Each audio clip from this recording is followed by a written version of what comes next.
സുമതി വള് ഞാൻ നേരത്തെ പറഞ്ഞ ആദ്യം കഥ കേൾക്കുന്ന അച്ചുവാണ് അല്ലേ? അത് 2019 കാറിനുള്ളിൽ കാർ വാഷിന് അവിടെ വെച്ചിട്ടാണ് കഥ കേൾക്കണത്. നമ്മുടെ നിങ്ങൾ രണ്ടുപേരും ഷെയർ ആയിട്ട് നടത്തുന്ന കാർ വാഷ്. പക്ഷെ ആ സമയത്ത് കുറെ നോക്കി പരിപാടികള്, കാരണം ആ സമയത്ത് നടക്കാൻ ഞാൻ നന്നായി ബിസിനസ് വൈസ് ആയാലും. ഇപ്പൊ ഇവരുടെ പേരില് വലിയൊരു പ്രൊഡക്ഷൻ കമ്പനി, ആ ഒരു വൃത്തിക്ക് തന്നെ ഈ പടം ചെയ്യാൻ പറ്റി. അപ്പൊ അത് ഭയങ്കര വലിയ ഭാഗ്യം. കറക്റ്റ് സമയത്ത് തന്നെ നടന്നു. നമ്മൾ ആഗ്രഹിച്ച പോലെ ചെയ്യാൻ പറ്റി. അന്ന് ചെയ്യുന്നെങ്കിൽ ഇദ്ദേഹം കിട്ടൂലായിരുന്നു നമുക്ക്.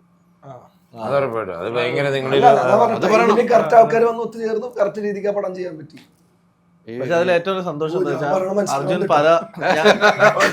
അർജുനെ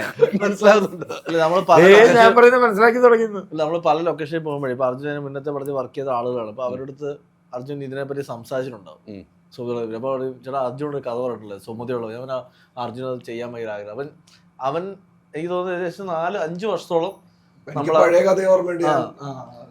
അപ്പൊ അത് ആർട്ടിസ്റ്റ് നമ്മളെയും ട്രസ്റ്റ് ചെയ്തു, തിരിച്ച് ഞങ്ങൾ അവനെയും ട്രസ്റ്റ് ചെയ്തു. അങ്ങനെയാണ് ഈ സിനിമ സംഭവിക്കുന്നത്.